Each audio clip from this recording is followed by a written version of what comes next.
morning, church friends. Why do you think I'm outside today? Do you think it could have something to do with the lesson?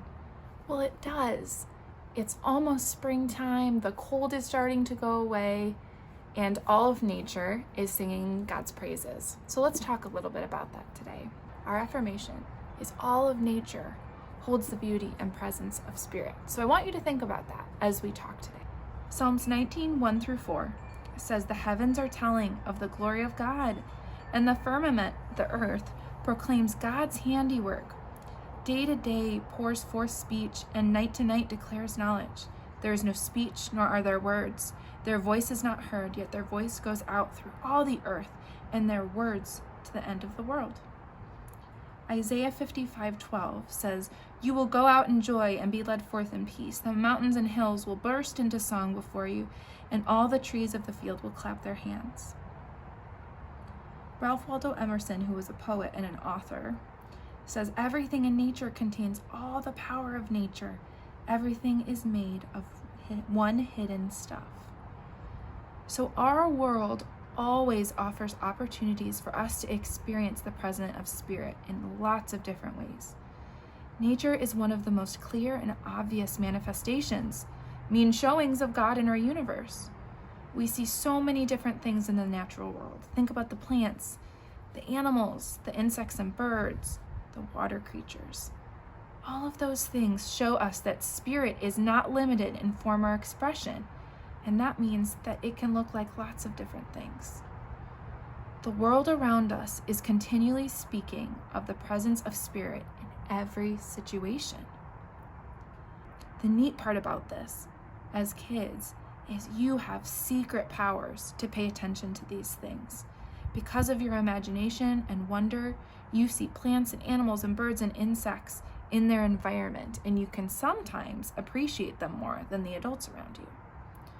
So what we want for you is to build on that curiosity and interest and help feel your connection with all of creation so that your wonder can grow and you can experience how beautiful this world is. So one thing I want you to think about, or maybe a couple of things, is going to a natural setting, or a park, a garden, maybe your backyard, where you can walk freely. I want you to walk slowly and notice the natural beauty all around you. Go ahead and stop walking whenever you notice something that especially grabs your attention. Maybe it's a leaf hanging at the end of a branch, or a spider web glistening with dewdrops, a bee buzzing inside a flower, or the sunlight filtered through the treetops. I know my boys really like to play on the last mountains of snow that are scattered all around. While you look at that object, take 3 slow, deep breaths and pay really close attention. After your 3rd breath, you can say thank you to whatever the object is for showing you its beauty, and then you can keep walking. You can continue to walk for 10 or 15 minutes, and you can pause to stop, look, and breathe whenever you feel the desire to. And when you're finished, take a few moments to consider what caught your attention. Were you surprised by anything? Are you more aware of beauty and presence and spirit in nature?